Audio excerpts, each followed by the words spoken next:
This is Coach Tim Brown, author of the book Uncommon Athletes. And today I'm blessed to have with me a good friend, a young lady I've known for a while, Coach Danielle Fleming. And we're just excited to have her part of this broadcast on today.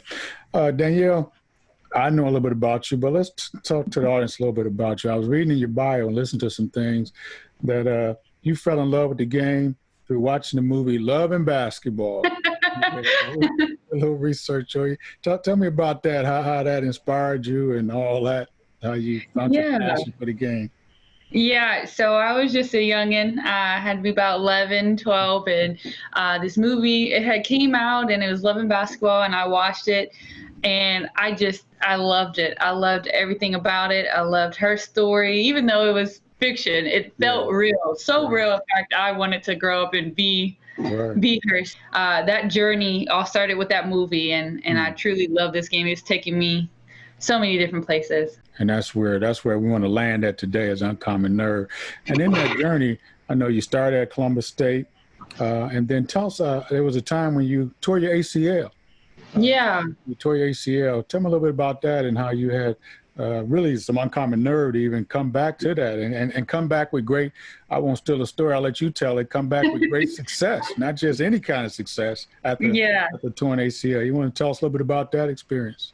Yeah, so the summer of my sophomore season, going into my sophomore year, I tore my ACL playing in the summer league with my team, and that was hard. That was so hard. I was 19, 20 years old, and you hear back in those days, around 2008-ish, 2007, 2008, I thought that it was over. I thought once I tore my ACL, I thought I was done. So I kind of went into depression a little bit and was pretty upset about it. I ended up getting a second chance. I ended up meeting my now husband, and he kind of lifted my spirits, brought me back to Jesus, let me know my story wasn't over. And so we ended up going to Ohio Christian University, transferring there together, and just kind of starting over. I feel like starting over from scratch. Like I was still working through my injury and still playing, but I kind of got that second win, and I was like, let's go. Like, this isn't going to stop me. So it was pretty good. And like you said, had a good career at Ohio Christian. So. Well, no, you had a great career. Don't shortchange that. You guys made it to the tournament twice. Was a runner-up in the national championship game, and I understand you were Player of the Year. I was Player of the Year. That's awesome, and that goes back to having that kind of nerve, to think that you can come back, but not just come back, but come back at that level, to be successful, Yeah. And I just personally believe that a lot of that success is carried over to your coaching. We got asked to be assistant coaches at Southern Arkansas University, and that's where I started my college career in coaching, and that led me here. Led you there. Wow, what a journey. And along the way, each step, I think it takes some nerve to take each step in that journey. It just doesn't happen, especially when you're on that road that you haven't traveled before. Right. And you're going from high school to college, and then you're leaving the city. Going all the way from Columbus, Ohio to Arkansas. Yeah, that was a little, I don't want to say scary, because I had the month. The head coach, he said, "You want it?" And I said, "Yeah, I'll take it." He said, "Okay, you got a month." And so we packed up, and sure enough, I went down there, and it was new, but I enjoyed it. Yeah, that leads to one of the quotes in the book that we began with when we talk about uncommon nerve, and it says, "Dissect the nerves of a champion, and you're sure to find these qualities: courage, spirit, and truth, affirmed with a boldness of faith." And you have that. How can they lose?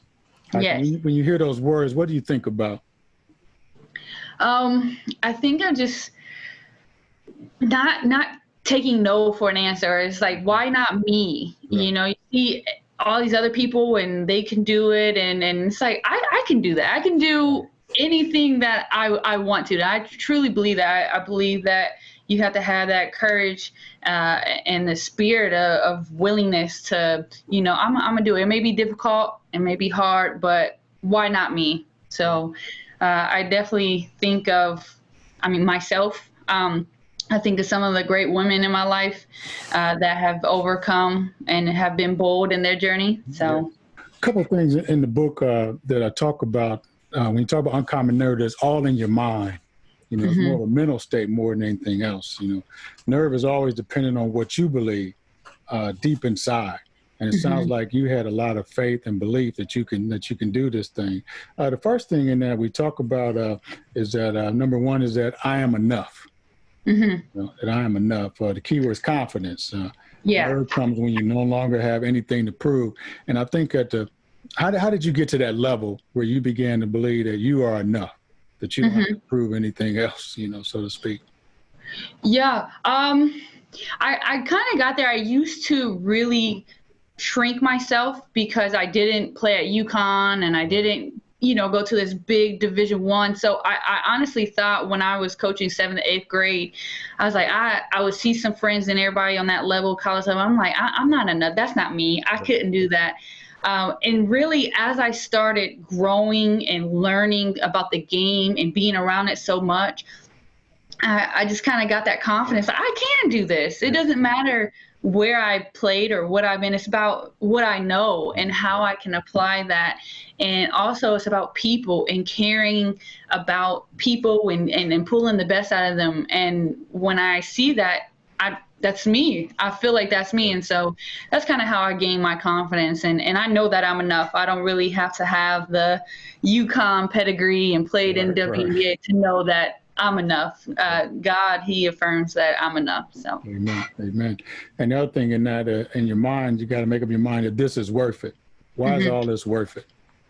It's worth it when I see players enjoy and love the game and learn, and whether that's learning a new move or learning their place in this world, learning their place on a court. Right. So that to me is my motivation, and just thinking about you have mentioned something in the book about be the little girl when you see the little girl that loved the game back in the day, like be her, play for her, do it for her. And so that's me. When I think about 12, 13-year-old Danielle, it's like, man, she really wanted so much out of life. She wanted that. And now 30, 31-year-old Danielle Right. still does. I still want that. And so that's my motivation, to just keep going and hoping to create the love and passion for these young women today. Yeah. In talking about uncommon nerve, there's some things that I talk about in the book. One of those things is 4 key qualities I believe that help with someone to have uncommon nerve. The first one is a nerve is determination. Hmm. Uh, Uncommon nerve means you have internal drive to go forward.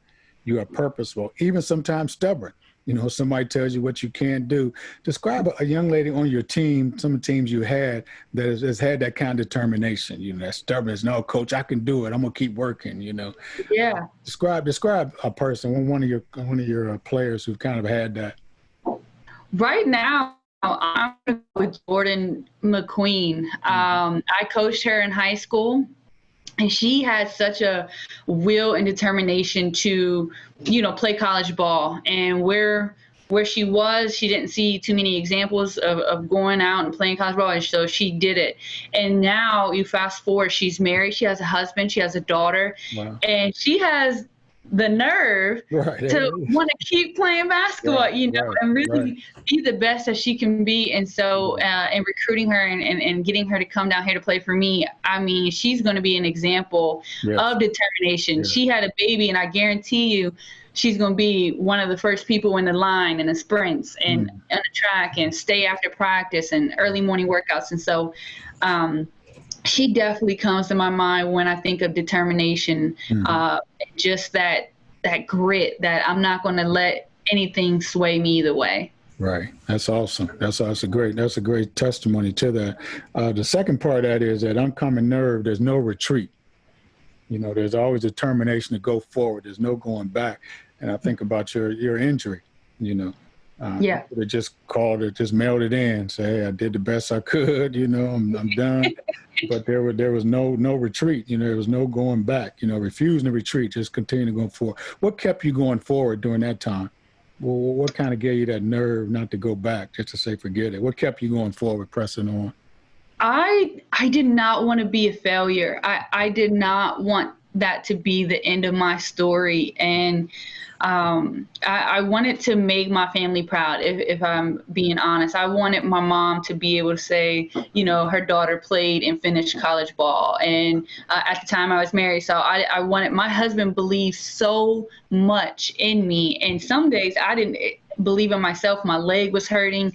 I didn't want to go to practice, and I could just build up so many excuses. And then every time I did, something inside me was like, nah, like, you got to keep going. If not for you, look at all these people who believe in you. You know, my husband was there all those nights that I was there shooting. He was there rebounding. And so just to kind of see that, it kept me going. I was like, there's no going back. And you mentioned in your book, you know, how the general used to burn the bridges so the armies couldn't go back. And it's like, we did that, you know. When I came back to the game, there was no backing out. I was like, all right, you can't go back. You got to keep going. Right. So. Yeah, I tell athletes, once you get on the bus, the bus ain't turning around, you know. You're going to have to walk around. Right. Once you get on the bus, it's on. There's no retreat. There's no going back. It's great. Now, nerve is also strength. You know, an uncommon athlete cannot display nerve without strength. But strength is just not how much you can bench press or deadlift. You know, strength is what we call internal courage. You know, it's resolve. You know, it can also be called grit. A lot of people call it grit. Just that determination, just that grittiness, you know. When you look at an athlete, when you recruit an athlete, how can you tell that they have that internal strength? You know, they may have the physical tools, you know, but how can you tell when an athlete really has that grit? What are you looking for? Especially for young athletes, you know, what would you tell them how they can display some grit?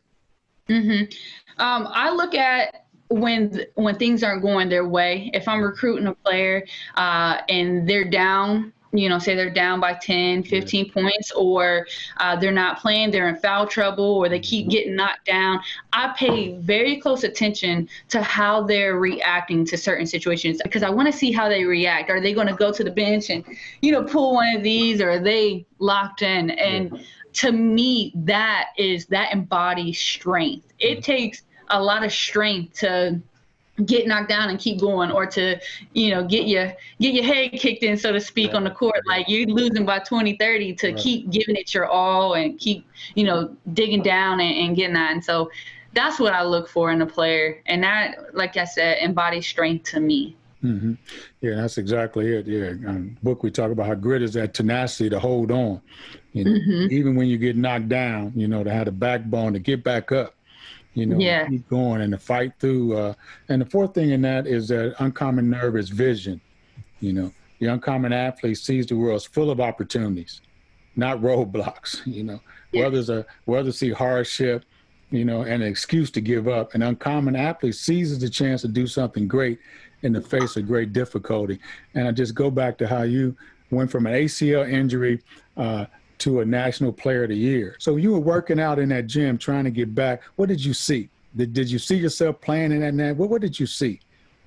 Yeah, the first year, my junior year, when we got there, I had a little vision. You know, like you said, I was coming back from my injury and things like that, and we made it to the national championship and we lost, and that hurt and that stayed with me. And when I tell you, going into my senior year, my vision was, we're going to be back. Right. I'm going to be the best player I can be. I took shifts off work. I went down to one day of work so that I could focus on my game and in the gym. And, you know, every time I was in the gym, it was something. The shot was to win the championship, or the shot was to, you know, tie it up or something. I just knew that we could reach the top, and nothing was going to stop me from getting back there. And when you make it to the national championship and we lost on a last second shot, and you just think back like, man, what could I have done more? You know, that layup that I missed, or that shot that I missed, or free throw.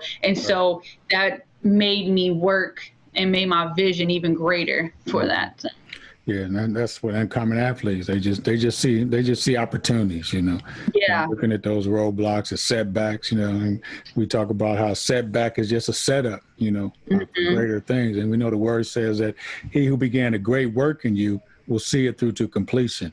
You know, Yeah. God's began a great work in you, and he's the one who's going to see it through to completion. He's the author and finisher of our faith, you know, and so we just have to trust. We just have to trust and believe. As we wrap up, just a couple quick questions. One is, do you struggle with fear? How do you deal with fear when they rise? And how does your nerve help you overcome that fear? When I do have a little fear sometimes, Mhm. but then I know that fear doesn't come from the Lord. I know that, the Bible tells us that He did not give us a spirit of fear. And so when those start to come, I just kind of center myself. I think I slow my thinking down. I pray, and Lord, just give me the strength to overcome whatever it is that I'm fearful of. And I just kind of had the confidence that I've prepared for this moment, for whatever moment it is, that I'm ready, that He's not going to put anything in front of me that I can't handle, that I can't overcome. And so anytime that fear creeps up, I just bat it down with the Word of God, and I just pray and I meditate on it, and I know that He's put me in a time as such as this. Like, I'm created for this moment. Yeah, yeah, that's great. That's awesome. That's awesome. Yeah, that scripture is that God didn't give a spirit of fear, but a power, love, and of a sound mind. And I love what you Yes. said. You got to slow down and reflect on God and trust Him when you're going through those difficult, quote unquote, situations, and not just in basketball, but in life. But in life. Correct. So I want Hmm. to close with this. If you can give a young athlete some advice on this whole uncommon nerve piece, and not just for sports, but just for life, because I believe your life has been one of nerve. You know, knowing a little bit about your background, your family situation, and seeing where you are today, I'm sure your life hasn't been an easy one. You know, it hasn't been an easy Yeah. path.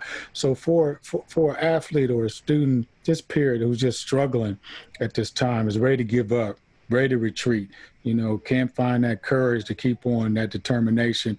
What advice would you give someone? And let's take it off the court. Let's take it to life. Hmm. Yeah. The advice that I would give is, you are worthy. Like you said early in the comment, you're enough. You have a purpose here on earth. You have a purpose, and your life is designed for greatness. And it's up to you to really dig down, find time to learn about yourself, to know what your goals are, your ambitions are, and surround yourself with people who believe in you, who will pull out the best in you, people who will speak life into you and your dreams and anything that you want to do. Because when you put yourself in an environment where you can't grow, you have people who are saying negative things about you, you start to believe that, Mm-hmm. and so I would tell them, put yourself in an environment where it's healthy, that you can grow, and you have people surrounding you that can give you the best advice. But also spend time in the Word, spend time with God. And that's, like you said, off the court, He's going to help you and open doors that you thought never could be open, and shut doors that you don't need to worry about going through. And it doesn't matter what anyone else says. It just matters what He thinks of you. Mm-hmm. And He already tells us in there, He loves us. He thinks the world of us. He died for us, and so that's all we kind of need to know, is to take Him everywhere you go, and the sky's the limit. Mm-hmm. That's good. Well, Coach Danielle Fleming, the head coach at Columbia International University, you are truly an inspiration to young ladies on their path to greatness. And we're just praying that God will continue to bless you and your family. And I appreciate you taking the time out. And you're definitely an uncommon athlete who's filled with that passion. So keep that fire burning. And good luck this upcoming season. I'll be blessed. Thank Thanks for being a you. part of this. No, thanks for having me.